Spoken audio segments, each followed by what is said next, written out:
Goa police के लिए CEO सूचना सेठ मुसीबत का सबब बन गई है।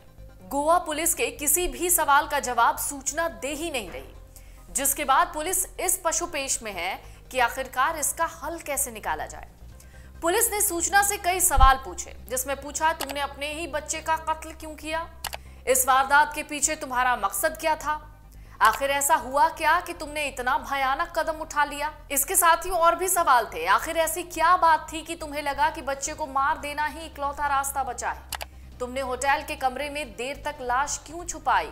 तुम बच्चे की लाश को सूटकेस में भरकर बेंगलुरु क्यों ले जाना चाहती थी? अगर तुम लाश के साथ बेंगलुरु पहुंचने में कामयाब हो जाती तो लाश का क्या करती? लाश को ठिकाने लगाने की तुम्हारी प्लानिंग क्या थी? क्या तुमने इसे एक नेचुरल डेथ बताकर उसका अंतिम संस्कार करना चाहा था? तुमने अपनी कलाई क्यों काट ली? यदि ये खुदकुशी की कोशिश थी तो फिर किन हालात में तुम पीछे हटी? बेंगलुरु वापस जाने के सिर्फ 2 दिन बाद तुम क्यों वापस लौट आई? क्या तुमने कत्ल के लिए ही गोवा को चुना था? अगर हाँ, तो तुमने 7 जनवरी को वेंकट को बच्चे से मिलने के लिए क्यों बुलाया? गोवा पुलिस बेटे की हत्या के आरोप में गिरफ्तार सूचना सेठ से पहले दिन से सारे सवाल पूछ रही है, लेकिन सूचना ने किसी भी सवाल का खुलकर जवाब नहीं दिया। कभी वो कहती है कि उसने बच्चे को नहीं मारा, तो कभी चुप हो जाती है। पुलिस अब मनोवैज्ञानिक के जरिए उसके दिमाग में घुसना चाहती है, लेकिन वारदात को सामने आए लंबा वक्त गुजर गया है, बावजूद मोटिव क्लियर नहीं है। अगर एक वक्त के लिए मान भी लिया जाए कि वो अपने बच्चे को लेकर इनसिक्योर थी, वो नहीं चाहती थी कि उसका पति उसके बेटे से मिले, कहीं इस मिलने मिलाने के चक्कर में बेटा उसके पति के पास ही ना चला जाए, यानी वो बेटे को किसी कीमत पर खुद से अलग नहीं करना चाहती थी, तो फिर सवाल ये उठता है कि आखिर इस मानसिक हालत में उसने बेटे की जान क्यों ली? क्योंकि जान लेने पर भी बेटे को तो उससे दूर ही जाना था, बल्कि हमेशा हमेशा के लिए दूर चले जाना था। इस तरह मर्डर के मोटिव पर सवाल है। इस बीच गोवा पुलिस की तफ्तीश में साफ हुआ है कि सूचना सेठ किसी भी कीमत पर अपने बेटे को उसके पापा यानी अपने पति वेंकट से नहीं मिलने देना चाहती थी, इसलिए वो बार बार बेंगलुरु से भाग रही थी। उसने एक हफ्ते में 2 बार गोवा का ट्रिप किया, दूसरे में उसने अपने बेटे की हत्या कर दी। पुलिस की माने तो सूचना पिछली बार रविवार 31 दिसंबर 2023 को बेंगलुरु से अपने बेटे के साथ गोवा आई। नए साल पर वो गोवा में ही रुकी। पुलिस के सामने अभी तक नहीं टूटी है। इसने गोवा पुलिस की सिरदर्दी बढ़ा दी है।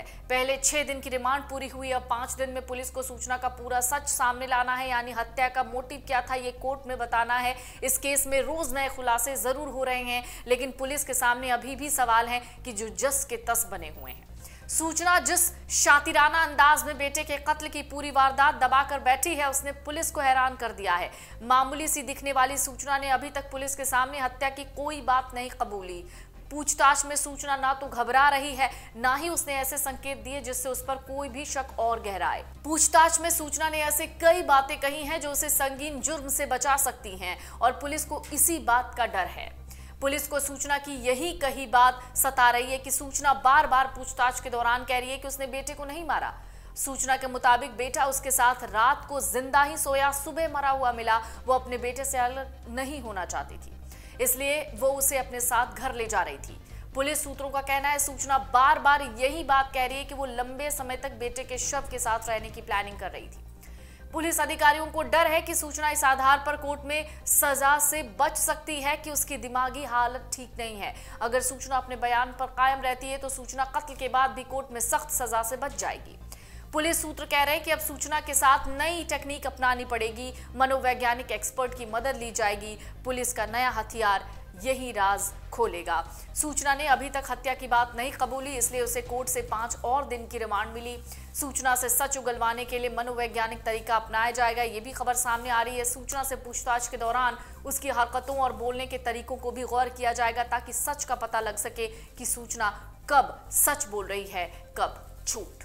अगर आप ये वीडियो YouTube पर देख रहे हैं तो हमारे चैनल को सब्सक्राइब करें और बेल आइकन को दबाना ना भूलें। अगर आप Facebook पर ये वीडियो देख रहे हैं तो हमारे पेज को लाइक करें।